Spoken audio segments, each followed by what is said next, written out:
Merci de vous informer sur RTI 1. Bonsoir à tous. Dans les titres, ce lundi 27 juin, la phase 4 de la centrale thermique d'Azito, lancée par le Premier ministre. La mise en service de l'infrastructure vient renforcer la production d'électricité de la Côte d'Ivoire, en portant la puissance nationale de 19 à 27%.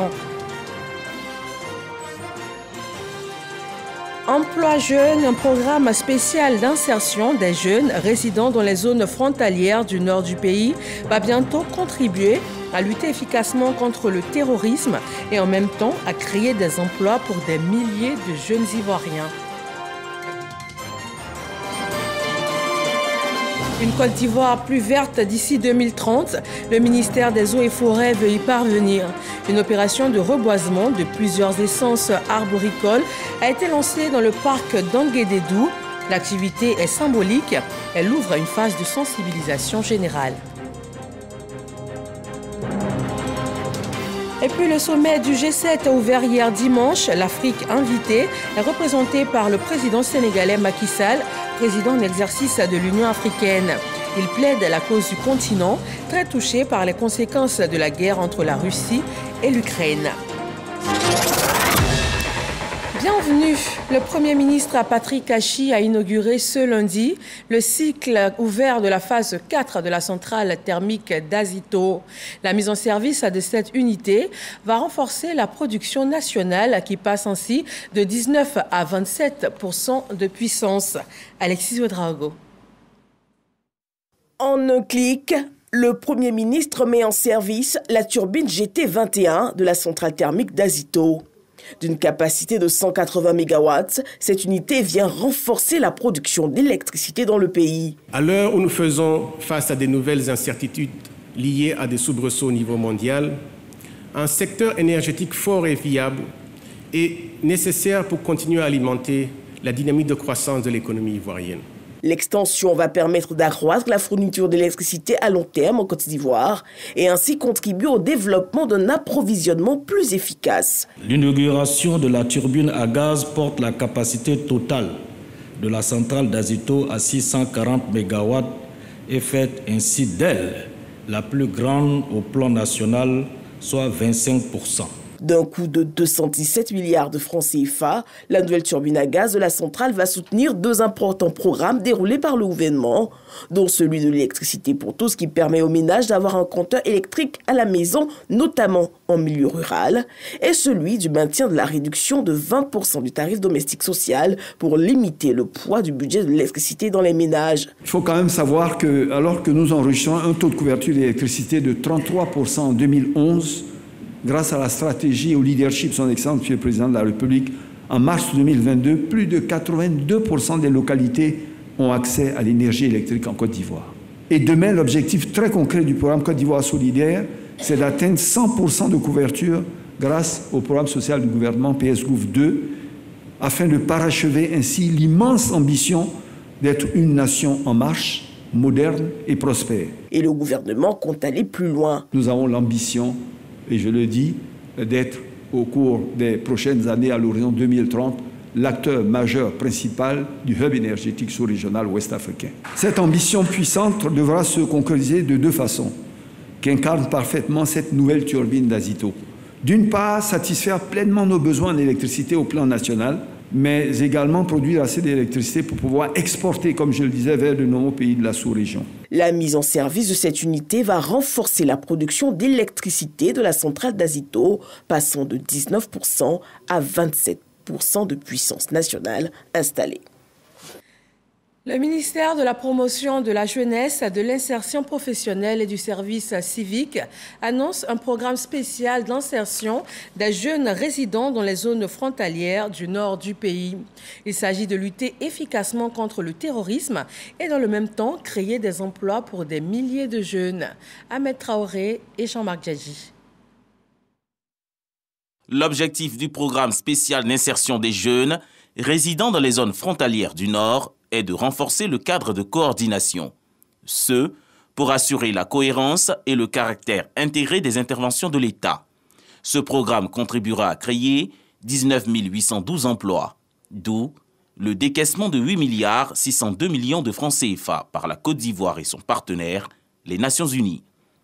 Cette démarche permettra de mettre en œuvre un aspect du programme social du gouvernement, programme consacré à la lutte contre la fragilité dans les zones frontalières du nord du pays. Le programme social du gouvernement, c'est pour la période 2022-2024.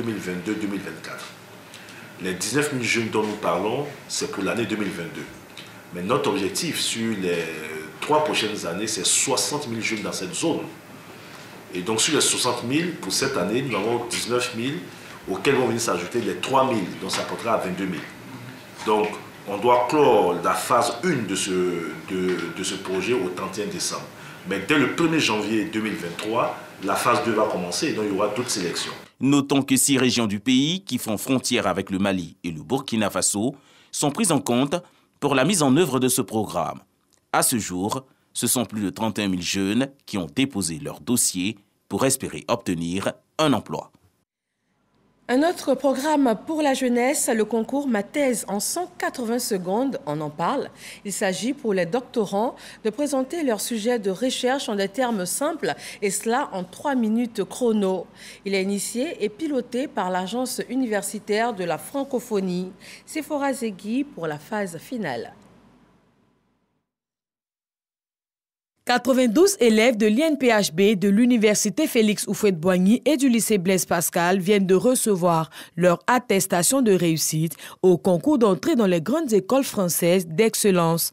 Cette initiative de l'unité de coordination du projet C2D Éducation-Formation vient récompenser le mérite de ces élèves. Je suis contente, heureuse d'avoir eu mon admission et aussi contente de pouvoir représenter mon pays à un niveau international et c'est également un challenge aussi à relever en tant que porte-parole du pays à l'extérieur.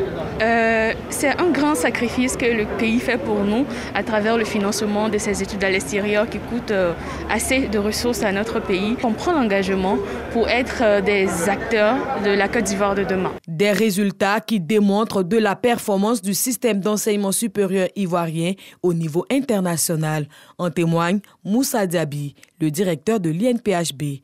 Plusieurs élèves de nos établissements sont admis, des élèves de classe préparatoire.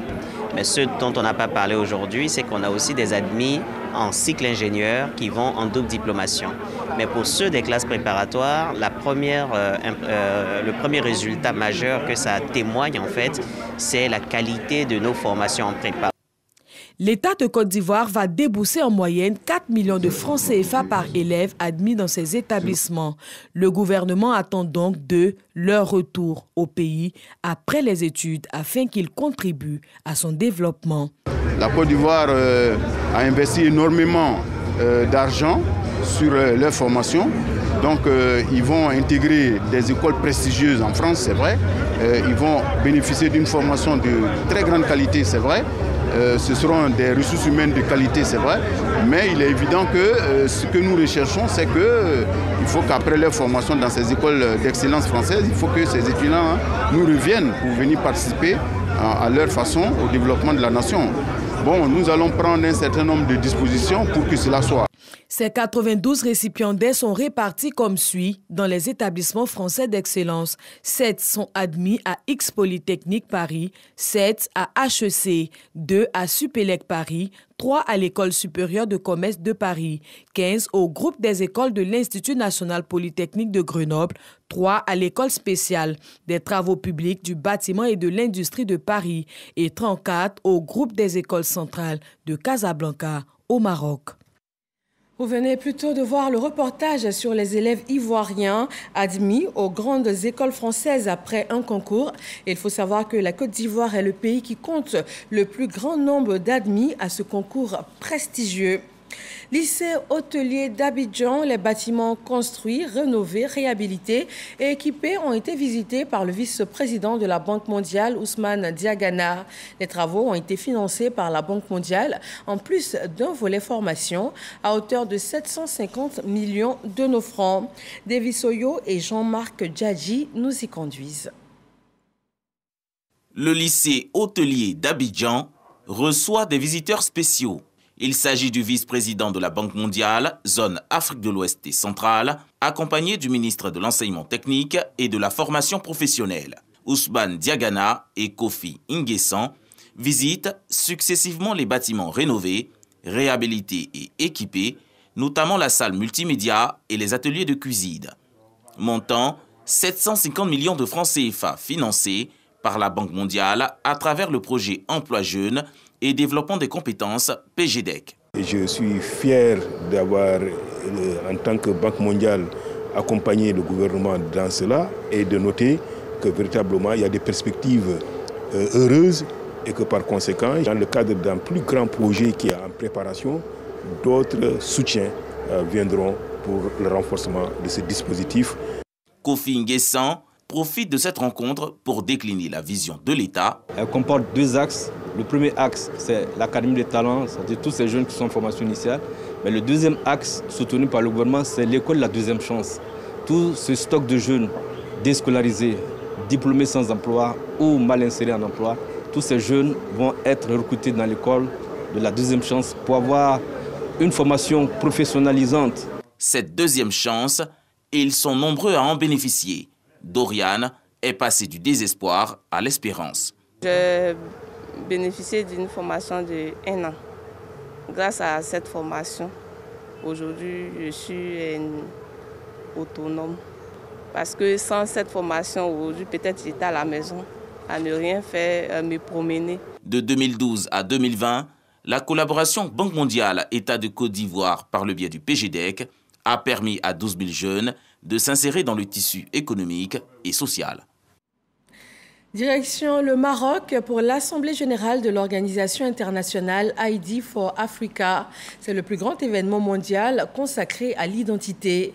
La réforme de l'état civil ivoirien est au cœur d'un panel lors de cette rencontre qui a réuni plus de 1200 participants à Marrakech. Hervé Blé. L'Assemblée générale 2022 de ID for Africa, l'occasion pour la Côte d'Ivoire de partager son expérience en matière d'identification. Exposant sur le nouveau système d'identification ivoirien, le directeur général de l'Office national de l'état civil et de l'identification a expliqué qu'il fait l'objet d'une phase pilote dans 17 centres d'état civil et environ 150 points de collecte sanitaire répartis dans 8 régions de la Côte d'Ivoire et dans quelques consulats et ambassades. Ago Christian Kodia a souligné que l'ensemble des centres d'état civil et des juridictions des 8 régions du pilote seront couvertes en août 2022, avec à la clé une digitalisation du processus d'enregistrement des faits d'état civil selon les normes internationales. Nous sommes à la numérisation des registres et tout cela doit permettre aux citoyens de disposer de son extrait date de naissance, mais aussi de faire sa carte d'identité, la carte d'électeur, avoir un certificat foncier, l'éducation, comme les autres ont dit, la santé, l'accès au microcrédit et surtout les e-services pour permettre aux citoyens de disposer de tout ça partout où ils se trouvent. À Marrakech étaient réunis plus de 1200 participants. Ils ont pu apprécier différentes solutions électroniques innovantes. Une étape virtuelle de cette Assemblée générale sur la question de l'identité est prévue du 28 au 30 juin 2022. Le Kenya, lui, a été désigné pour accueillir l'Assemblée générale 2023 de ID for Africa.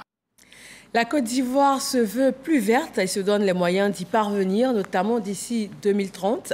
Le ministère des Eaux et Forêts ouvre les hostilités avec une opération de reboisement de plusieurs essences arboricoles. C'est un symbole du début de la sensibilisation et surtout des actions généralisées de reboisement envisagées sur tout le territoire. Franck Quadio. Le long de l'autoroute du Nord, la forêt de Languédidou, 8501 hectares, dont 3029 de couverture forestière. Le site comptait plus de 11 000 hectares dans les années 40. Il est l'illustration de l'état déplorable du couvert forestier ivoirien, passé de 16 millions en 1900 à 2,9 millions d'hectares aujourd'hui, soit 90% de dégradation au cours des 60 dernières années. Les habitants de la commune de Yopougon en subissent déjà les effets néfastes à travers l'irrégularité de la fourniture en eau potable dans certains quartiers depuis quelques années. Il est encore possible de résorber ces déficiences environnementales si le domaine forestier cesse d'être amputé et si au contraire des actions vigoureuses sont entreprises. Le reboisement est donc le maître mot de l'action du ministre Laurent Tchagba qui met le pied à l'étrier. Les institutions et les personnalités publiques sont associées à la lutte ce matin dans la forêt de Languédédou. Aujourd'hui, nous parlons de déforestation, nous parlons d'environnement et aujourd'hui, c'est un problème de tous. Nous avons décidé d'accompagner l'État en initiant la caravane du reboisement populaire. La première phase sera d'abord de chercher à restaurer avec l'assaut d'efforts toutes les forêts classées et après nous allons passer à une étape de sensibilisation. Activité de reboisement portant sur deux essences, le Sao et le Niangon. Nous sommes dans la dynamique du programme de reboisement 2022. Depuis le 6 mai, nous avons lancé, le programme de reboisement de 2022. Aujourd'hui, c'est vraiment la concrétisation et nous avons eu l'honneur de rassembler ici des partenaires pour que ce reboisement se fasse. Et c'est le lancement institutionnel du reboisement que nous comptons faire pour atteindre les objectifs. Aux côtés du ministre, son prédécesseur, le président de la COP15, Alain Richard Donvaï, qui réaffirme l'engagement des autorités ivoiriennes à jouer leur partition.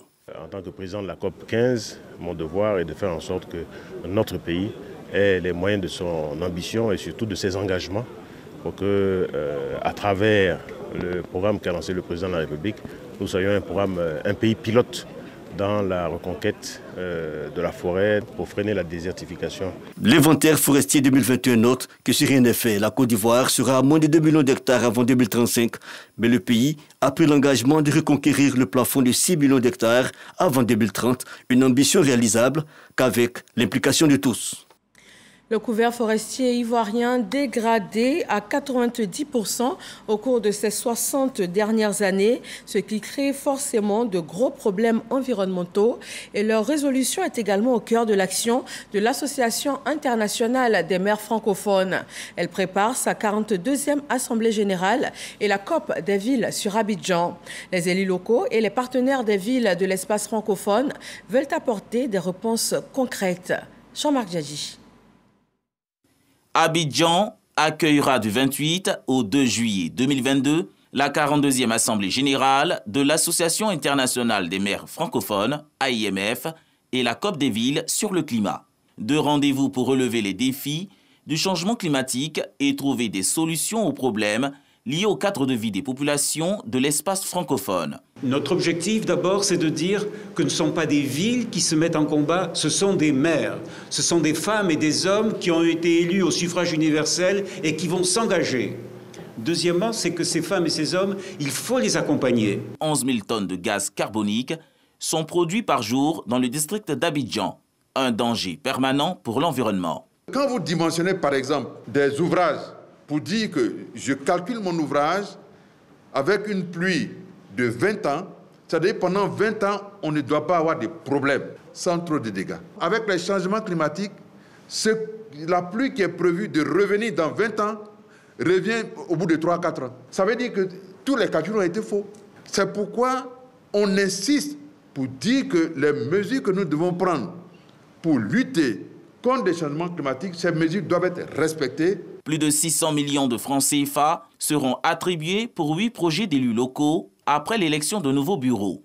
Anne Hidalgo, maire de Paris et présidente de l'AIMF, remettra à l'occasion du congrès et de la COP des villes le prix AIMF 2022 de la femme francophone. Et cette formation qualifiante pour des centaines de femmes de Yopougon, elles sont issues de plusieurs associations de leur commune. Ce sont des formations financées par le conseil municipal afin de les booster dans leurs activités génératrices de revenus. Le reportage de Frédéric Oulaï est commenté par Abou Sanogo.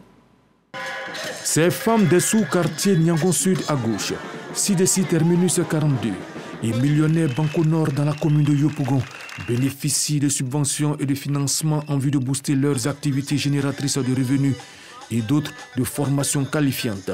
Une initiative du conseil municipal de Yopougon. Elles ont tenu à exprimer leur reconnaissance à Issoufou Koulibaly, premier adjoint au maire de la commune de Yopougon. Cette formation-là va nous apporter un plus parce que pour entreprendre quelque chose aujourd'hui, ce n'est pas facile. Donc avec les conseils de Mme Hamon, voilà, ça nous a donné beaucoup d'idées. Avec ça, là, on peut faire plusieurs choses, le commerce. Représentant le premier magistrat de la commune, Issoufou Koulibaly, s'est félicité de l'engagement de ces femmes à se prendre en charge. Il a exhorté ces associations et fédérations de femmes à s'investir dans l'entrepreneuriat pour leur autonomisation. Nous sommes venus leur remettre solennellement ces diplômes et encourager les autres qui hésitent encore à s'engager dans le sens de l'apprentissage. Et cela participe à la Côte d'Ivoire solidaire. C'est ce que le ministre d'État Kafana essaie partout dans les endroits de la commune de Yopougon de mettre en marche. À travers des sketchs, les élèves ont fait montre de leur talent pour sensibiliser élèves et parents d'élèves sur l'impact de la drogue en milieu scolaire. Issoufou Koulibaly a également honoré ces femmes des associations par la remise de plusieurs cadeaux, dont des pagnes, des ustensiles de cuisine et des appareils électroménagers. L'objectif est le même dans la région du Tchologo. Les femmes actives dans les champs ont reçu un appui pour accroître leur production et donc leur profit financier. Le mouvement 2 millions de femmes pour ados s'inscrit ainsi dans le soutien pour l'autonomisation financière de la femme. Le reportage est signé Kader Sogodogo. 5 tonnes d'engrais, 200 bidons de pesticides.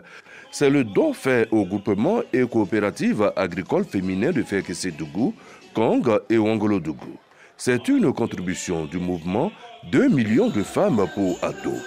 Ce mouvement veut ainsi soutenir l'autonomisation financière de la femme dans la région du Tchologo. Notre objectif principal, c'est de faire la promotion des grandes actions d'autonomisation financière de la femme prônée par le président de la République, notre président 5 étoiles, et sa très chère et tendre épouse, Mme Dominique Ouattara. Un geste perçu comme une bouffée d'oxygène par les bénéficiaires.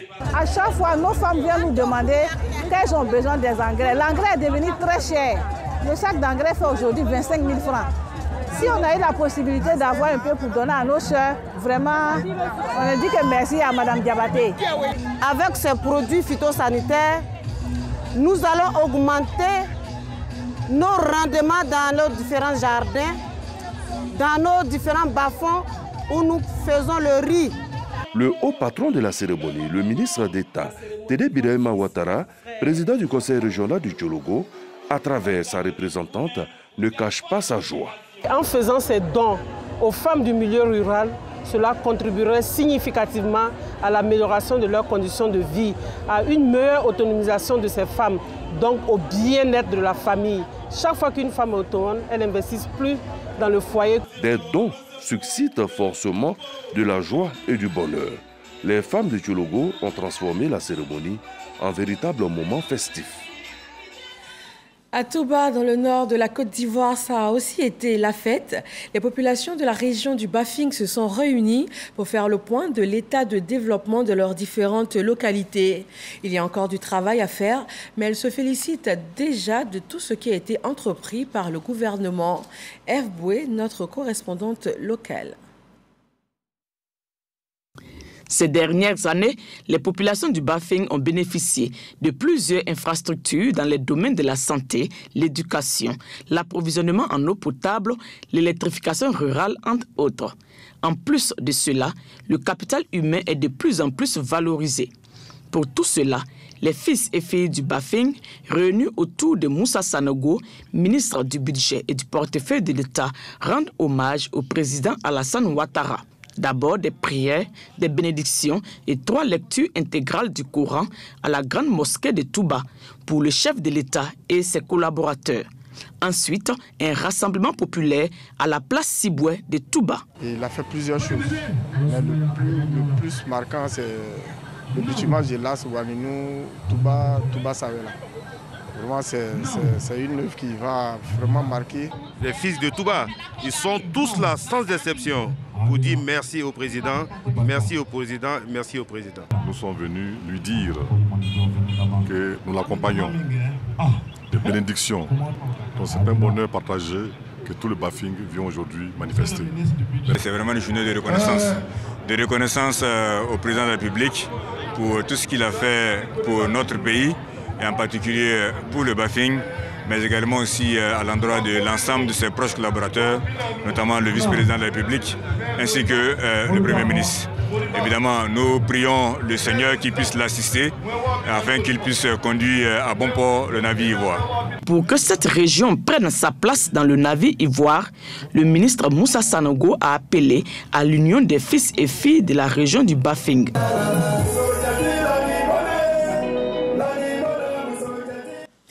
Le dialogue politique, les prochaines échéances électorales de 2023, la cherté de la vie, autant de sujets d'actualité abordés par le PDCI RDA lors de sa tribune d'échange face à la presse. Le point de Sidonie Davila. À sa deuxième session de Face à la presse, le PDCI met en avant la vie du parti. Certains organes ont apporté des innovations de taille. Il s'agit notamment du comité de mobilisation des ressources, les tournées d'évaluation, de sensibilisation et d'écoute dans les délégations. Le comité de surveillance de l'ensemble de ces organes mis en place par le président du parti, après la première évaluation, a conclu au bon fonctionnement de ces organes. Le PDCI s'est doté d'une grande chancellerie pilotée par 2 dames. La vie du parti, c'est aussi les élections de 2023 pour lesquelles le parti se prépare. Le président a créé un comité chargé des élections et du suivi. Il y a une stratégie que nous n'allons pas tout exposer. Mais la première chose, nous avons commencé tôt. 2023, c'est loin, mais c'est prêt. D'abord, quels sont ceux qui veulent être candidats? Ça dit que le parti ne ferme pas la porte aux volontés. L'expression de votre candidat, c'est déjà un pas. Et puis il y a un processus qui va suivre avec les équipes pour aboutir au choix d'un candidat, soit par consensus, soit par d'autres mécanismes. Répondant à l'une des questions des journalistes portant sur le soutien du PDCI RDA au candidat du RHDP Adama Bictogo à l'Assemblée nationale, le porte-parole Soumaïla Bredoumi justifie le choix du parti. Le fait que nous ayons voté Bictogo dans un contexte complètement différent qui va dans le cadre du dialogue politique. Ce n'est pas la première fois. Rappelez-vous, quand le président Donvayi est décédé et qu'on a présenté Émile Brou, paix à leur âme, le FPI, qui était un parti d'opposition, nous a soutenus dans ce même contexte. Et dans tous les cas, nous avons estimé que ce que nous pouvons donner comme signal de l'apaisement est plus important que ça. Entre autres points abordés au cours de cet échange, le dialogue politique. Le PDCI RDA se réjouit de sa participation et salue les acquis de ce processus. La Fédération pour la paix universelle est en campagne pour la paix à Yamoussoukro. Le sommet régional de la région du Bélier a permis de sensibiliser sur les principes universels de la paix. Le thème, l'interdépendance et le développement local. Léon Brou. Ces signataires de la charte de la FPU, la Fédération pour la paix universelle s'engage à promouvoir la paix dans le district autonome de Yamoussoukro et dans la région du Bélier. Objectif, refaire de la Côte d'Ivoire un havre de paix et c'est possible selon Akassaï Lazare. Le président national de la FPU conseille les sillons de feu le président Félix Houphouët-Boigny et les 5 principes universels de paix. Nous formons une seule famille. Le deuxième, c'est notre nature. Qui sommes-nous? Notre nature est avant tout d'ordre moral et spirituel. Troisième principe, la famille doit être l'école de l'amour et de la paix. Le quatrième, vivre pour les autres. Et enfin, la paix peut venir grâce à une coopération qui transcende les barrières ethniques et religieuses, je dirais même politiques. Ces principes, cet opérateur économique de la vie de la FPU les incarne bien. Il emploie plus de 1000 salariés et impacte par ses activités au moins 20 000 personnes. Avec lui, 15 autres personnalités de Yamoussoukro et du Bélier sont faits ambassadeurs de paix. Ils conduisent désormais l'institution de promotion de la paix dans le district et dans la région, non sans l'appui des autorités et des élus. Ce n'est qu'en empruntant le chemin de la paix, dans la solidarité et la cohésion, que nous parviendrons à bâtir un monde meilleur pour nous-mêmes et pour les générations futures. Paix et interdépendance pour le développement local, thème du sommet de Yamoussoukro, le 11e dans le cadre des préparatifs de la prochaine rencontre internationale de haut niveau sur la paix en Côte d'Ivoire. Pour le succès de ce rendez-vous, la FPU en appelle à la mobilisation des Ivoiriens et de l'État. L'artiste ivoirien Baïs Pinto totalise 50 années de carrière. L'Institut national des arts célèbre cette icône de la Côte d'Ivoire. Une exposition photo retrace la carrière de Baïs Pinto, l'intemporel. Serge Pacom Didi et Abou Sanogo nous la font vivre. Une exposition photo retraçant la vie et la carrière du rossignol de la musique ivoirienne Gali Baïs Sylvestre alias Baïs Pinto. Un concours d'interprétation, un des titres cultes de l'artiste par des étudiants en musique de l'INSEC.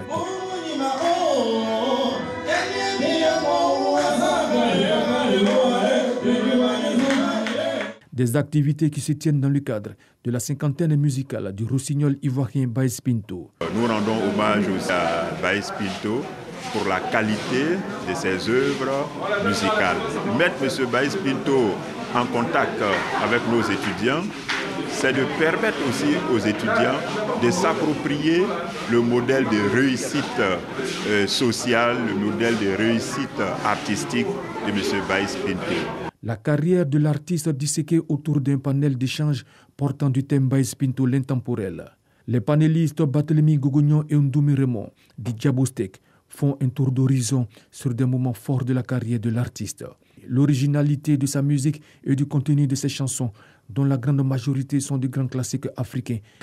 L'exposition photo, vous voyez les moments forts de ma carrière. Les gens ont vu dans l'ensemble que je reste un chanteur, que les titres traversent le temps. J'ai 71 ans, mais je vais faire un nouvel album. Et je sais que les jeunes vont aimer parce que je vais mettre leur feeling dedans. Ce cinquantenaire qui se soldera par un grand concert prévu au mois de novembre bénéficie du soutien de la radiodiffusion télévision ivoirienne, représentée par Denis Mexa, conseiller du DG de la RTI, Fosseni Dambeli. Baïs Pinto sera immortalisé à travers la sortie d'un livre intitulé Baïs Pinto l'intemporel, qui sort très bientôt. Voilà les 50 années de carrière de l'intemporel Baïs Pinto. Sur la scène internationale, pour terminer, le sommet du G7, ouvert hier dimanche, traite des grandes questions d'actualité. Les pays riches réaffirment leur volonté d'agir pour accroître la sécurité alimentaire. L'Afrique, invitée à ce sommet, est représentée par le président sénégalais Macky Sall, président en exercice de l'Union africaine. Le sommet se tient à un moment où le conflit entre la Russie et l'Ukraine entre dans son 5e mois, avec toutes ses conséquences dans l'insécurité alimentaire à l'échelle internationale et surtout sur le continent africain. Merci de vous informer sur RTI 1. Retrouvez sur nos antennes à partir de 22h le magazine La Côte d'Ivoire en marche. Delphine Bla vous propose ce soir une immersion dans l'univers des grands projets routiers en Côte d'Ivoire, avec notamment 33 ponts construits dans le pays, dont 22 en béton et 11 métalliques. Très bonne fin de soirée à tous et à demain.